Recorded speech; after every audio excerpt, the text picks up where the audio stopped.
नमस्ते साथीहरू, यहाँहरू सबैजनालाई स्वागत छ डिआइवाई फनक्राफ्टमा। आज भने हामी साथीहरू रियुज रिड्युस गर्न सिक्नेछौँ।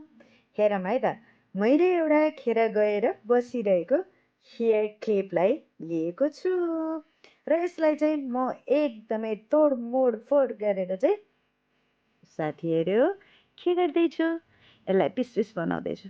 यो पनि केही गर्न सकिन्छ कि भनेर आइडिया लाउँदैछु। ओके, यो के गर्न सकिन्छ भनेर म तपाईँहरूलाई अर्को भिडियोमा देखाउने नै छु। अब भने दुईवटा साना पार्टहरूलाई रियुज रिड्युस गरौँ है त।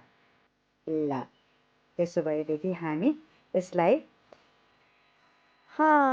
यसरी धारहरू बिस्तारै मारिदिउँ ताकि हाम्रो कानलाई चाहिँ हट नगरोस् भनेर। ल, मैले चाहिँ बल जबरजस्तीले गर्दैछु साथीहरू, तपाईँहरू पनि गर्नुहोला म सँगसँगै।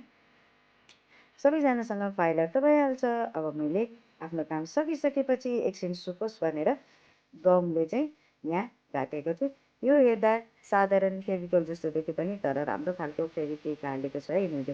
र एउटा पुरानो काममा लाग्ने चुराको मैले डायमन्ड छिटेर अब यसमा पेस्ट गर्दैछु। ल, मैले पेस्ट पनि गरेँ यसमा र अर्को पनि सेम वे पेस्ट इट। ल, अब यो गमहरूलाई मैले अझै राम्रोसँग चाहिँ क्लिन अप गरिसकेको छु र अब के गर्ने होला, यसलाई त अझै धेरै राम्रो देखाउनु छ। सोचौँ है।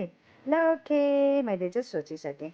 यसमा चाहिँ नेल पोलिस लगाएर अझै यसलाई डार्क सेड दिने विचार गरेर लगाउँदैछु। साथीहरू पनि आफ्नो मनपसन्दको र आफ्नो ड्रेस अनुसारको चोइस गर्न सक्नुहुनेछ। ल है साथीहरू, यसलाई कम्प्लिट गरौँ है त। Let's do it slowly. Yeah, अब मेरो चाहिँ यताबाट पनि गर्दैछु साथीहरू, दुइटैलाई मैले गर्नुपर्ने हुन्छ। एकदमै राम्रो कलर निस्क्यो है साथीहरू।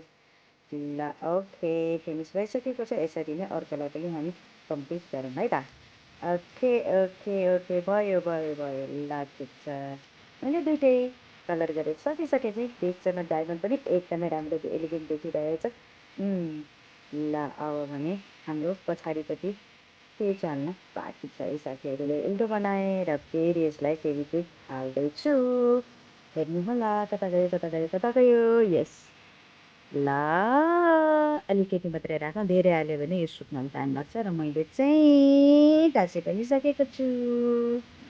ल, ओके, र मेरो चाहिँ यसरी तयार भयो। वाउ,